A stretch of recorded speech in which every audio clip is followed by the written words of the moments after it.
Bom, gente, vamos falar sobre economia, mas só que eu ainda não tenho aqui a imagem do nosso próximo entrevistado. Eu estou com a tela preta aqui do outro lado. Não sei se ele está com algum problema lá na imagem. Eu não posso trazê-lo aqui sem a imagem, né? A gente precisa, acima de tudo, da imagem do nosso entrevistado. Ó, eu vou até sugerir a ele que ele saia da sala e volte aqui para a nossa transmissão para ver se a gente consegue ter a imagem dele aqui para a gente. Enquanto isso, eu vou fazer a leitura de algumas mensagens que estão chegando aqui. Ó. Aqui, na verdade, o Edson Herald manda aqui um superchat para a gente. Obrigado, viu, Edson, pelo teu apoio. Ele diz aqui o seguinte: a China já sabia disso, pois o Politburo é composto por um mês de entrevistados do Faixa. Não entendi a tua mensagem, viu, Edson? Mas, de toda forma, eu agradeço aqui o superchat que você mandou para a gente aqui no programa. Obrigado pela tua participação aqui conosco. Enfim, fica aí a mensagem do Edson Herald para a gente aqui no Faixa Livre. Ó, o Antônio José, ele voltou aqui, mas eu ainda sigo sem a imagem dele. Eu não tenho a imagem do Antônio para conversar com a gente. A gente precisa da imagem do entrevistado para fazer entrevista. Uma entrevista no canal no YouTube, e a gente, obviamente, precisa desse vídeo dele aqui, da imagem aberta. Eu estou sem a imagem, tá um símbolozinho ali de celular fechado, enfim. Não sei se ele autorizou a imagem da câmera para fazer a transmissão aqui com a gente. Vamos aguardar aqui. Enquanto isso, eu vou novamente dialogando aqui com as mensagens que chegam dos nossos espectadores. O MJN3 aqui, a queda dos Estados Unidos é evidente, mas não vai cair sem atirar. Bem lembrado, viu? É muito importante você lembrar isso, porque a hegemonia dos Estados Unidos vai sendo superada, aí, especialmente pela ação da China, pelo crescimento, pelo avanço da China ao longo dos últimos tempos no cenário geopolítico. Mas os Estados Unidos aí estão tentando se manter nesse cenário, caindo, atirando. Obrigado pela tua mensagem, viu? MJN3. Agora sim, já tenho a imagem aqui do nosso entrevistado do outro lado da tela, e eu vou trazê-lo para conversar com a gente. Eu vou cumprimentar, para conversar conosco, o Antônio José Alves Júnior. Ele que é professor de Economia na Universidade Federal Rural aqui do Rio de Janeiro e conselheiro do Conselho Regional de Economia do Rio, o Corecon RJ. Antônio José, bom dia. Bom dia, Anderson. Você me desculpa esse atropelo aqui. Eu tentei entrar pelo meu computador e eu, de fato, não sei o que está vendo. Eu resolvi colocar pelo celular mesmo. Você me perdoa. Não se preocupe. Está ótimo, Antônio. Eu agradeço muito por você estar aqui com a gente para fazer um diálogo importante a respeito do que está colocado no cenário da economia aqui no nosso país, viu, Antônio? Porque a gente teve aí na última semana, na verdade, na última quarta-feira, para ser mais preciso, mais uma decisão do Conselho de Política Monetária do Banco Central, o Copom, que elevou a taxa básica de juros, a Selic, para 15% ao ano. Uma reunião aí que surpreendeu muita gente. Essa decisão tomada pelo Copom se deu por unanimidade. Todos os 9 conselheiros, os 9 diretores do Copom aprovaram esse aumento para 15 pontos percentuais ao ano da Selic. Esse é o maior nível da taxa básica de juros aqui no nosso país desde 2006. E, por incrível que pareça, o Brasil tem a segunda maior taxa de juros do mundo.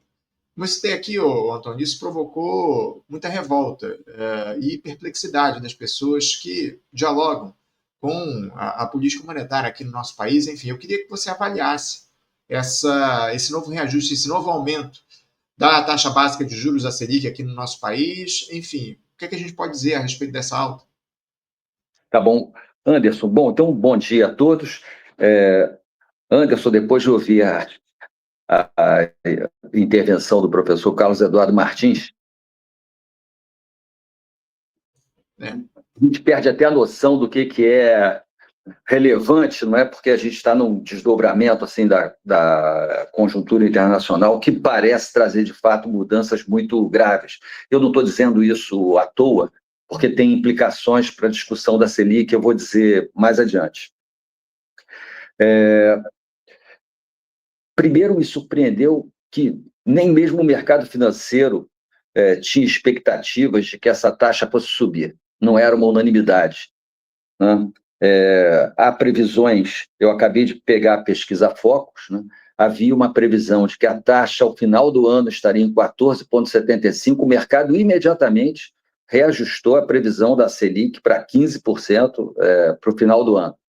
Então, o que me parece é que o Banco Central tem muita capacidade de influenciar as expectativas, e essa decisão, em primeiro lugar, já alterou as expectativas da Selic no mercado financeiro de uma forma mais consolidada.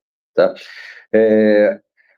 Os dados que poderiam justificar um aumento da Selic, utilizando a perspectiva convencional, né, indicam que o movimento deveria ser do sinal contrário. Eu não considero razoável que a Selic seja derrubada de 15% para 7% numa reunião do Copom, mas esse pequeno aumento que foi dado agora deveria ter sido uma pequena redução, sinalizando claramente que a Selic entraria num processo de queda. Você vê, o dólar está se recuperando, o real está se recuperando em relação ao dólar, a inflação está vindo um pouco mais leve. Eu não, de fato, eu também não consigo compreender essa decisão do Copom. É como se as taxas de juros, na verdade, não tivessem qualquer influência sobre a economia, não provocasse qualquer efeito. Quando a gente já vê que o PIB brasileiro, apesar de estar indo muito bem, já dá sinais de desaceleração.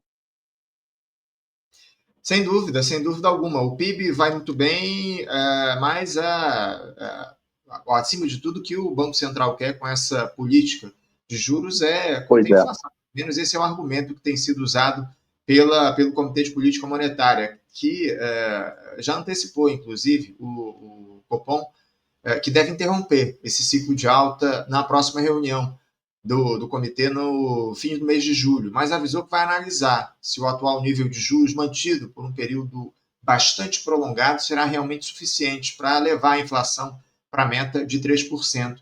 O argumento segue o mesmo, né, o Antônio? Manter a inflação dentro da meta, pelo menos é que diz o Banco Central. Eu queria saber se essa justificativa dada pelo BC, essa argumentação se ela se justifica, acima de tudo, manter a inflação no centro da meta ou dentro do limite da meta, ampliando a taxa básica de juros, é a melhor solução? Sim.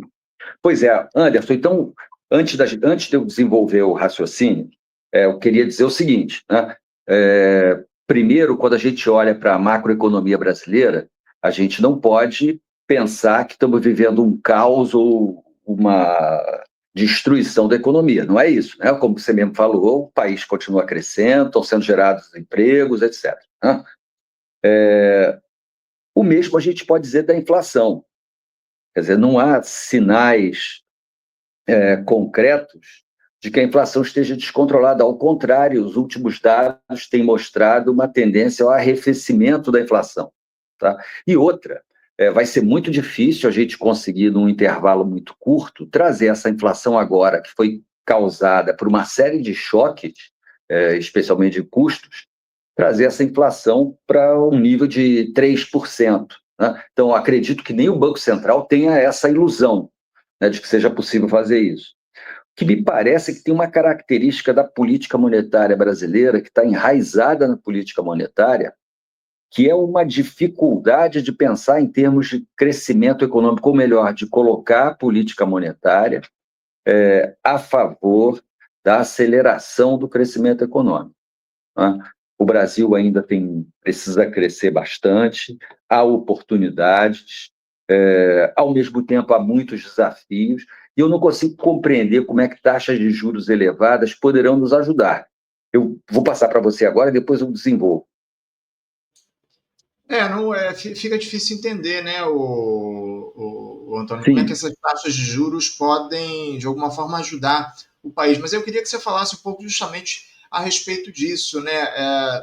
Fala-se dessa necessidade de manter a inflação dentro da meta, mas eu acompanho e dialogo com muitos economistas aqui no programa que questionam justamente esse limite da taxa da inflação aqui no nosso país, essa meta de inflação que está na casa dos 3%, com um limite de 1,5% acima, até 4,5%, enfim. Muita gente diz que o Brasil poderia ampliar esse limite da inflação aqui no país, a meta de inflação. Como é que você avalia essa questão? Pois é, Anderson, você tem mais uma vez, você está com um ponto correto. Primeiro, assim, a gente não pode se esquecer de que tem uma tendência de aumento da inflação mundial. Né? Assim, eu estava vendo os dados sobre a economia japonesa, né? Está tendo inflação no Japão, depois de décadas, né, um processo deflacionário. Então, assim, os Estados Unidos está lidando com inflação. Então, a inflação é um fenômeno que ganhou uma dimensão global, em grande medida por desorganização nas cadeias produtivas, ainda um eco da Covid, mas não apenas. Então, em primeiro lugar, acho que essa é uma restrição importante que deveria começar a ser levada em conta. Segundo, né, o próprio Banco Central indicou que a gente deve ter atenção à inflação, mas não deve mais ficar fixado na ideia de que ao final do ano a inflação será no máximo de 4,5%. A inflação é uma coisa que deve ser acompanhada e deve ser colocada para baixo. Acho que até a ideia de levar a inflação a 3% no longo prazo, idealmente, é uma boa coisa, não é ruim. Mas, veja, o que me chama a atenção é que os motivos para a elevação da Selic estão desaparecendo e sempre um novo motivo é colocado. Então, por exemplo, né, no final do ano passado, começo desse ano, a justificativa fundamental para elevar a Selic era que o risco do país estava aumentando e havia uma especulação no mercado de câmbio que levaria à desorganização da economia. Pois bem, medidas foram tomadas, as circunstâncias internacionais mudaram, e o que a gente vê hoje é que o risco do Brasil está caindo, e a taxa de juros deveria, no mínimo, acompanhar isso. Tá? Então, isso não está acontecendo. As expectativas de inflação estão melhorando, e os dados da inflação estão melhorando, já há um arrefecimento, inclusive, no preço dos alimentos. Isso com a economia crescendo, com o emprego sendo gerado. Então, a economia parece estar se adaptando já a um nível de demanda mais alto, como era esperado. O que me preocupa é que você sabe que a elevação da Selic ela se transmite assim, para o conjunto de taxa de juros, né, muito rapidamente. Isso afeta mercados importantes que estão se desenvolvendo. Então, por exemplo, a nossa indústria ela já começa a se recuperar em grande medida porque o mercado de bens de consumo durável está se recuperando. Então, o que significa isso para o crédito aos bens de consumo duráveis, como, por exemplo, veículos? Né? O que isso pode significar? Segundo ponto, né? O Brasil é um país com muitas famílias endividadas. E famílias endividadas, elas rolam a dívida o tempo todo. Então, você paga o cheque especial com cartão de crédito, pega um crédito consignado e paga suas dívidas e faz outra dívida para pagar o crédito consignado. Isso é uma dinâmica razoavelmente conhecida. Quando você vai aumentando as taxas de juros, você não contamina só os empréstimos do presente, mas você contamina a própria situação financeira dessas famílias que precisam rolar a sua dívida. O que me parece é que vai se criando uma armadilha que tem a capacidade de influenciar negativamente uma retomada. Queria falar um último ponto. O aumento das taxas de juros ele tem um efeito sobre a economia que é muito pouco explorado, como eu diria assim, com mais clareza, mas você faz uma transferência enorme de renda da sociedade para pessoas que têm ativos financeiros. Então, tem um número que está sendo muito badalado, e eu acho que com razão, a despesa de juros do governo federal no último ano foi algo próximo de 900 bilhões de reais. Olha, esses 900 bilhões de reais estão indo direto para as contas de pessoas que têm aplicações financeiras, empresas com aplicações financeiras, inclusive bancos, mas não apenas. Né? No que isso contribui para a dinâmica de desenvolvimento de um país como o Brasil, que tem uma concentração de renda elevada e precisa distribuir renda?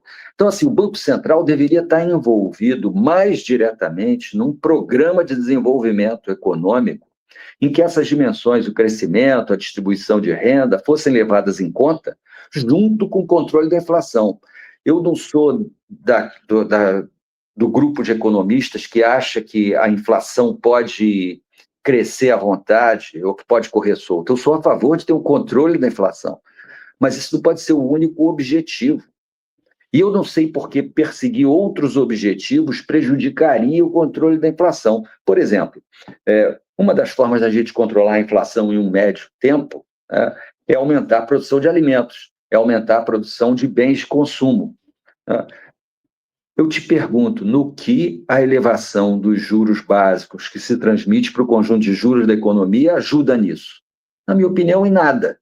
Então, em momentos críticos, a gente pode até imaginar que o Banco Central seja instado a fazer movimentos mais radicais, mas a gente está longe disso. Quer dizer, longe até a semana passada, né? Porque depois desse conflito envolvendo Israel e Irã, aí agora Estados Unidos, com um grande potencial de repercussão mundial, né?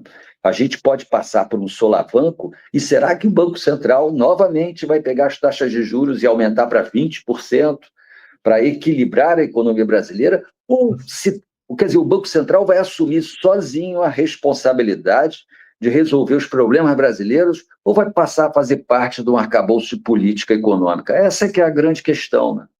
Essa que é a grande questão. Antônio, você citou a questão dos alimentos, isso é algo que tem me pegado muito ao longo dos últimos tempos, porque eu venho acompanhando aqui no país uma trajetória dos estoques reguladores, que servem muito justamente para controlar a inflação dos alimentos em momentos de alta. E o país simplesmente abandonou essa política de estoques reguladores ao longo dos últimos anos e ela não foi recuperada ao longo do governo do presidente Lula. Ou seja, essa política também poderia servir para ajudar a controlar a inflação dos alimentos. Né? Claro. O Anderson, uma característica da evolução das políticas econômicas, eu diria que não só no Brasil, mas no mundo, é que as políticas econômicas assim mais poderosas, como a política monetária e a política fiscal, estão sendo afastadas progressivamente da lógica da política propriamente. Né? Eu diria assim, pelo menos do ponto de vista formal, o que se fez com a política monetária foi exatamente isso. O que significa, o que é o Banco Central autônomo? É o ideal de você entregar a política monetária para cientistas da economia, isentos de paixões e interesses, que vão regular a política monetária para controlar a inflação. E isso separado do governo. A ideia é precisamente que seja uma coisa separada do governo. Então, nós estamos lidando agora, esse fenômeno da Selic, ao meu ver, ela expressa uma radicalização do afastamento da política monetária das demais políticas. Então, como você disse, o que era para estar sendo feito agora, idealmente? Era você combinar a sua política monetária com uma política de formação de estoques reguladores, né, para controlar preços de alimento, com políticas para controlar um pouco mais o mercado de câmbio e evitar esses solavancos que a taxa de câmbio eventualmente tem, como foi no final do ano passado, sem qualquer razão para que isso acontecesse. Né? Eu lamento muito, mas a minha conclusão é que essa facada final que a gente recebeu com a autonomia do Banco Central vai nos custar muito em termos de política monetária. Eu tenho a impressão que essa Selic alta vem para ficar pela própria natureza da organização da política monetária. Muito grave essa sua constatação. A gente espera, acima de tudo, que o Banco Central adote uma nova lógica a partir dos próximos tempos. Eu tenho muita preocupação e, acima de tudo, diante de uma gestão comandada por alguém indicado pelo próprio presidente Lula. Isso que mais assusta e preocupa, porque o Lula ele apresentou o Gabriel Galípolo como presidente do Banco Central com pompa, teve lá ao lado dele, com ele, o Haddad e o Galípolo sentados numa mesa, falou que era um novo momento no Banco Central. Enfim, o que a gente vê, lamentavelmente, é uma ampliação dessa lógica de aumento da taxa de juros aqui no nosso país. Tem um recado aqui, o perfil MJN3 diz o seguinte: o aumento da taxa de juros é a maior transferência de renda do Brasil. Retira dos pobres e dá aos ricos. É bem por aí, viu, MJN3, porque a Selic, quanto mais aumenta a Selic, mais aumentam os juros da dívida pública, né, o Antônio? A gente paga mais juros para os rentistas aqui no nosso país. Se eu não estou enganado, são 50 ou 60 bilhões de reais de juros pagos a cada 1 ponto percentual de alta da Selic, não é por aí? Isso. É um número próximo, tem que ter um pouco de cuidado com essa conta, porque você tem alguns papéis que andam no sentido contrário, não sei o quê, mas olha, para você ter uma ideia, em um ano foram aproximadamente 900 bi. Tá? Isso, Negócio assim, tá? Isso é pois muito dinheiro. Tá? sem dúvida alguma. A gente acompanha muito essa trajetória dos juros aqui com o pessoal da Auditoria Cidadã. A gente conversa muito com a Maria Lúcia Fatorelli, ela fala muito a respeito Sim. desse ataque que é feito ao orçamento público a partir do pagamento de juros da dívida pública aqui no nosso Tá. país. Antônio, diante dessa encalacrada em que a gente está colocado, como é que pode se conter essa alta dos juros aqui no nosso país? E uma outra questão, essa instabilidade na economia que pode ser produzida a partir da guerra lá no Oriente Médio, ela tem capacidade para afetar as decisões futuras do Banco Central? Como é que você vê essa trajetória dos juros? Você até citou que teme que a gente mantenha esses juros altos ao longo dos próximos anos. Isso pode estar relacionado a essa guerra que a gente tem no Oriente Médio, essa instabilidade na economia provocada, inclusive, pelo aumento do preço do petróleo que a gente vem observando ao longo dos últimos dias, enfim. Pois é, veja, me parece que sim. Me parece que, de acordo com a lógica dessa política, da política monetária, parece que será inevitável, porque a gente vai ter um choque nos preços do petróleo, já está acontecendo, o preço do petróleo já está subindo, não há sinais de que esse conflito vai se encerrar muito rapidamente, e certamente a gente vai ter uma repercussão disso sobre o preço dos combustíveis, e aí sabemos que isso alimenta a inflação, e como o Banco Central reage, eu diria assim, de um modo muito assimétrico, qualquer ameaça de inflação, qualquer perspectiva de elevação da inflação, ele eleva a taxa de juros, me parece bem inevitável. Então, eu queria sublinhar um ponto com você. Veja a que ponto a gente vai chegando na discussão da política econômica. Eu não sei se você já reparou isso. As boas notícias, quando a gente vai falar de política monetária, parecem péssimas notícias. Então, quando o governo anuncia, ou melhor, quando os dados do IBGE demonstram que está havendo criação de emprego, isso é lido pelo mercado financeiro como um elemento a fazer os juros aumentarem. Eu vi quando saiu o dado do PIB, a coisa que mais me chamou a atenção foram diversos analistas dizendo: olha, a economia brasileira corre riscos de inflação, porque a economia está crescendo rápido demais. Pois isso era uma coisa que a gente deveria comemorar, não é? Veja, olha como a gente perdeu tempo nos últimos, eu diria, aproximadamente 10 anos. Né? O nível de investimentos na economia brasileira ainda está abaixo do que era em 2013. Tá? Então, assim, a nossa capacidade de gerar mais produto vai sendo prejudicada. Como os ouvintes aqui estão acostumados, né? Assim, o que o investimento produz? Né? O investimento faz com que a capacidade de produção da economia aumente no futuro. Então, quando os investimentos caem, você diminui a capacidade da sua economia a aumentar a produção no futuro. Isso vulnerabiliza uma política anti-inflacionária. Então, veja, assim, o Banco Central, nós precisamos fazer uma reforma do Banco Central para que ele desenvolva uma política monetária que seja parceira do desenvolvimento econômico. Eventualmente será necessário subir juros, a gente sabe dessas coisas, mas não pode ser da maneira como funciona. Assim, o que justificaria as taxas de juros brasileiras terem níveis recordes? Os economistas brasileiros tropeçam na lógica para poder explicar esse fenômeno. Assim, o que o Brasil teria de tão diferente do resto do mundo, né? Você veja, mesmo as explicações políticas que a gente dá para isso, né? Temos aqui um rentismo exacerbado, não sei o quê. Olha, essa é uma característica do capitalismo no mundo inteiro. Então, assim, houve alguma coisa na nossa lógica da política monetária, talvez uma apropriação excessiva dessa política por certos segmentos sociais, eu não saberia dizer, talvez esse divórcio progressivo da política monetária, do conjunto das políticas econômicas, eu acho que é por aí que a gente tem que investigar.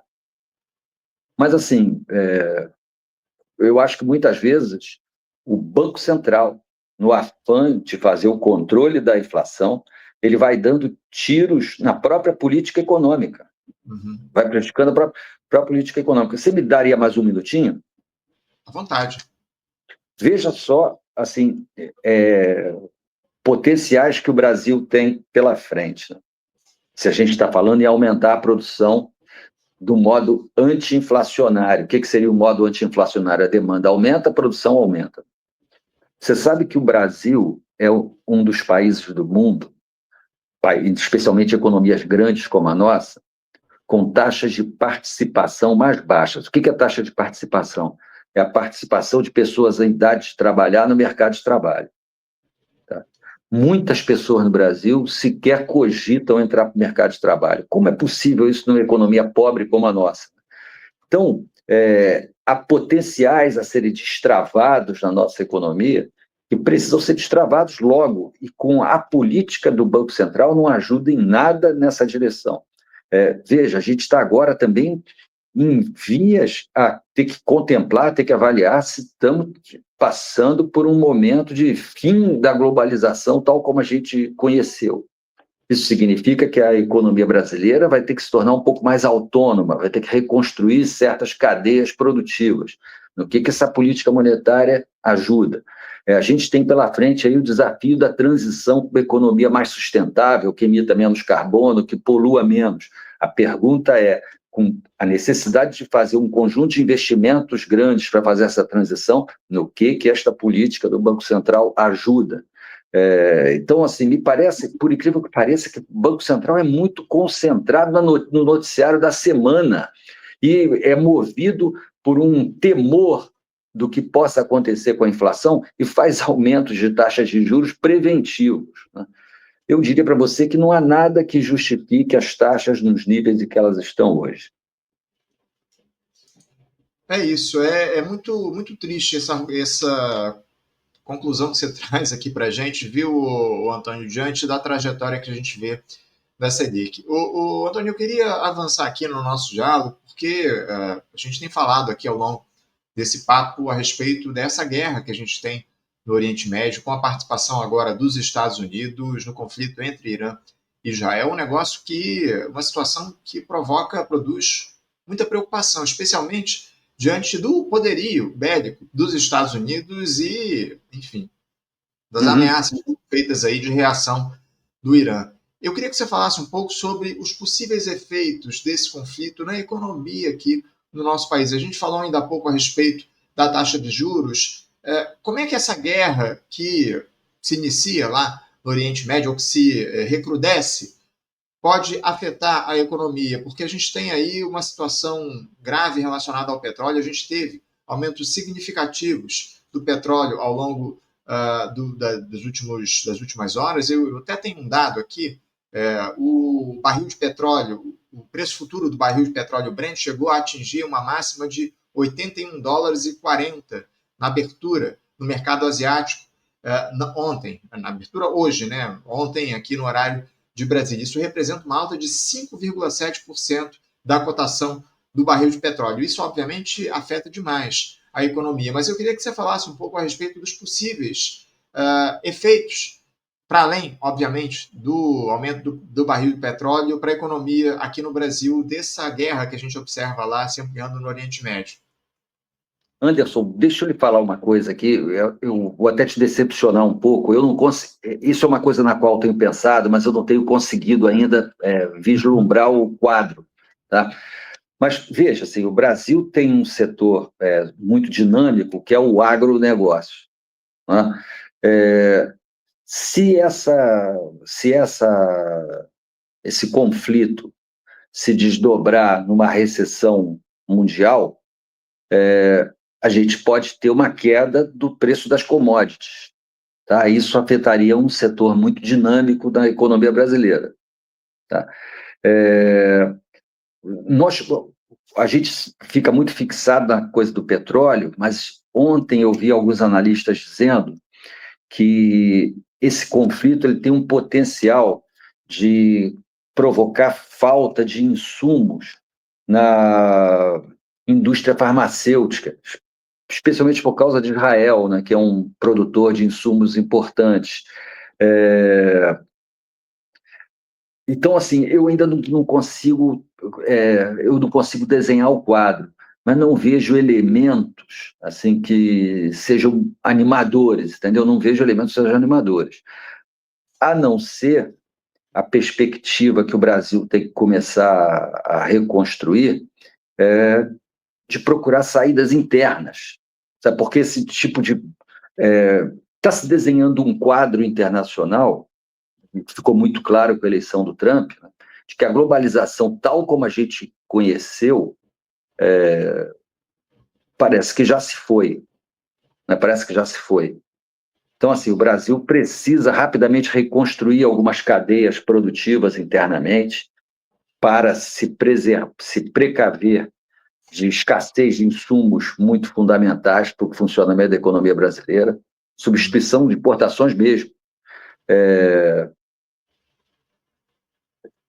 É isso, e depender menos ainda do mercado externo. O Brasil não é uma economia que dependa muito do mercado externo, mas talvez o desenho mais correto seja depender ainda menos. Sim, sim. Tá? E Isso essa, exigiria. Mas, e essa. desculpa, só para complementar. Esse tipo de coisa exige um conjunto de investimentos muito grandes. Uhum. Então, voltando para a discussão da nossa querida taxa Selic, né? O Banco Central vai ter que, em algum momento, participar desse processo, porque ele define o custo básico dos financiamentos, a menos que a gente ache que financiamentos não são importantes para determinar os investimentos, né? Que custos de financiamento são importantes.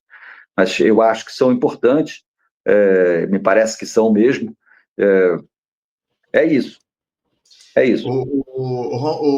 Antônio, eu tenho uma mensagem aqui do Rômulo Ferrão, ele faz uma ironia aqui, dizendo o seguinte: ótimo momento para o Lula ter dado a margem equatorial para a Chevron. Ele se refere ao leilão de petróleo que a gente teve na última semana aqui no país, onde a Petrobras ficou com só 18,8% ou 18,2%, se eu não estou enganado, da exploração do petróleo das jazidas que foram entregues lá na margem equatorial, que foram leiloadas pela Agência Nacional do Petróleo na última semana, se não me engano, na última terça-feira ou na segunda-feira, na verdade, foi feito esse leilão lá pela ANP, a gente até repercutiu aqui no Faixa Livre. No momento, né, o Romulo, onde o petróleo, a cotação do petróleo se amplia, o governo segue entregando aí as jazidas para as empresas estrangeiras. Para fechar aqui, o Antônio, você falou a respeito dessa questão do investimento externo. É uma tecla que a gente bate aqui com muita frequência no nosso programa, da importância de se fomentar o investimento público no nosso país e não depender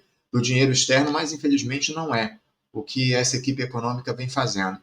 Na verdade, o que se há é a adoção de uma lógica fiscalista aqui cada vez mais firme, cada vez mais forte no Brasil. Como é que você avalia nesse momento a austeridade fiscal defendida pela equipe comandada pelo Fernando Haddad e o reflexo que isso pode produzir para o país, inclusive para as eleições do ano que vem? A gente tem eleições presidenciais em 2026, enfim. Essa lógica fiscalista, essa austeridade, pode trazer bons frutos para o Brasil? Tá. O Anderson, novamente, apenas para a gente se precaver, muitas vezes, quando se começa a falar sobre a política econômica, há uma tendência a criar uma moldura, assim, meio imprecisa, que dá a impressão que a economia brasileira está indo para o buraco, quando é o contrário que se verifica. Tá? O que eu posso te dizer assim, com muita segurança é o seguinte: no passado, políticas fiscais de expansão de gastos sempre foram muito importantes para impulsionar o crescimento. Eu diria que o crescimento brasileiro agora, de 2023 e 2024, foi resultado da PEC da transição, que permitiu uma expansão de 8% em termos reais, ou seja, já descontada a inflação, nos gastos. Tá? O que está acontecendo? Que me parece que o novo arcabouço fiscal está começando a encontrar os seus limites. Então, esses limites já aparecem em dois lugares. Primeiro, é o esgotamento da capacidade de você puxar a economia com gasto público. Então, os efeitos iniciais em que isso foi possível já passaram, e agora a gente vai encontrar uma política fiscal limitada. Tem um segundo ponto, que é muito importante, que é o seguinte: quando o presidente Lula foi eleito, ele se elegeu com a bandeira de reconstrução do aparelho de Estado brasileiro. Você vai se lembrar dos relatórios que foram produzidos na época da transição. Os relatórios todos apontavam para uma destruição da máquina pública e das políticas públicas. Então, você vê, o cadastro único foi avariado seriamente, teve que ser reconstruído, além de diversos órgãos públicos estarem com falta de local para funcionar, com falta de pessoal, né? Isso tudo teve que ser reconstruído. Qual é o problema? O problema é que essa reconstrução me parece que está muito aquém do que a gente precisava. Eu sou professor de uma universidade pública e conheço várias outras universidades, assim, há diversos relatos de que há uma deterioração no patrimônio das universidades muito acelerada.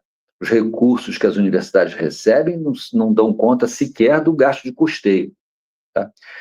Essa impressão que a gente tem, ela é confirmada por dados que o IPEA levanta regularmente sobre o investimento público. Está acontecendo uma coisa muito ruim, que é a seguinte: o volume de investimento novo que se faz não é suficiente sequer para repor aquela parte do capital público que se perde naturalmente com o passar dos anos, que a gente chama de depreciação. Então, o investimento líquido está negativo. O investimento líquido negativo num ano, em 2 anos, não é muito problemático. O problema é que a gente já está com investimentos líquidos negativos há 10 anos. Eu reconheço que é um peso muito grande para um governo que só tem 2 anos e pouco de vida, atacado duramente. Veja, a gente teve ameaça de golpe no Brasil, temos um Congresso que não tem nenhum compromisso, para ser franco, não tem nenhum compromisso com política de desenvolvimento econômico. Eu considero assim que o que o presidente Lula tem feito, eu diria assim, exige muita habilidade para fazer o pouco que está sendo feito. No entanto, assim, é claro que essa política fiscal já está no seu limite. Ela já está no seu limite. Daqui para frente, nós vamos ver um quadro necessariamente pior de ano após ano. E como você disse, o que acontece na eleição de 2026? Você vai chegar em 2026 com esse quadro da deterioração do capital público assim, crescendo. Isso implica que você vai ter assim, estradas que não são pedagiadas, vão estar um caco,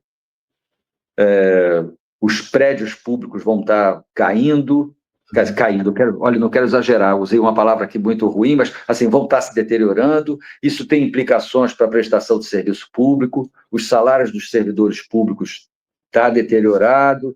Então, assim, a gente está longe do ideal da reconstrução. Tá? Eu espero que o país encontre um caminho, eu espero que o presidente Lula seja reeleito e que a gente consiga encontrar um caminho. Agora, este caminho do NAF é um caminho que bloqueia uma solução, como a gente precisa.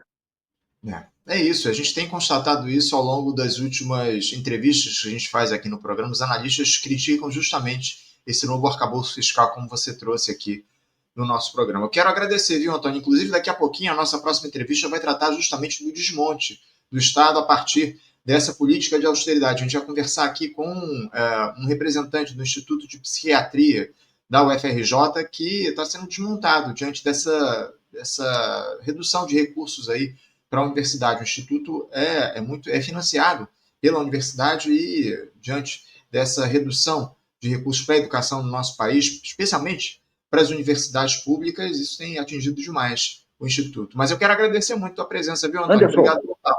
Anderson, posso falar só uma coisinha aqui, só para não deixar passar? Veja, assim, se a gente não tivesse passado pelo desmonte que foi o período do governo Temer e o governo Bolsonaro, nós estaríamos operando num nível de normalidade sem muita animação. O problema é que o presidente Lula acerta quando ele diz da grande necessidade de reconstrução.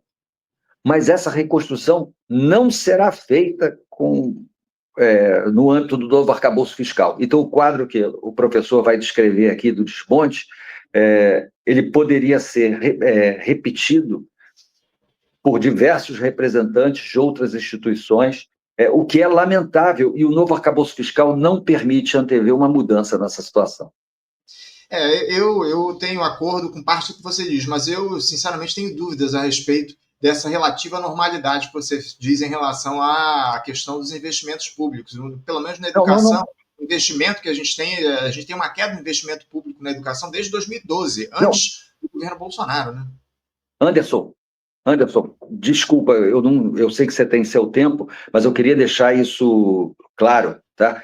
Então, veja, no caso da educação, houve um boom de investimentos, houve um crescimento do investimento muito acelerado nos anos anteriores a 2012. Os investimentos foram multiplicados assim por 5, 6 vezes, tá? E depois eles começaram a cair. O que eu te digo é o seguinte: desde 2016, desde 2015, nós estamos experimentando uma situação que é a seguinte: o investimento que é feito não é suficiente para repor aquela parte do capital que se perde. É como o sujeito que tem uma casa e, no início, a pintura não está boa e ele não tem dinheiro para fazer a pintura. Quando vaza um cano, ele anula o banheiro da casa onde está tendo vazamento. Com o passar do tempo, o grau de depreciação é tão grande que o esforço de recuperação tem que ser muito alto. Então, a única coisa que eu te digo é o seguinte: o diagnóstico da necessidade de reconstrução está correto. Acontece que o NAF, essa é a minha preocupação, ele estruturalmente impede essa recuperação. Então, nós vamos ver com as infiltrações aumentando na nossa casa, com as paredes apresentando rachaduras, problemas de fundação, e isso vai piorando, piorando, piorando. É assim que eu vejo a situação hoje. O diagnóstico está correto, mas o remédio utilizado vem aos poucos matando o paciente. A grande verdade é essa, é o que a gente vem observando a partir das ações da política econômica do governo Lula. Obrigado, viu, Antônio, pela tua participação. Um grande abraço para você, meu camarada. Boa semana, até a próxima. Muito obrigado, Anderson. Um abraço, tchau. Conversamos aqui com Antônio José Alves Júnior, ele que é professor de economia na Universidade Federal Rural aqui do Rio de Janeiro e conselheiro do Conselho Regional de Economia do Rio de Janeiro, o Corecon RJ.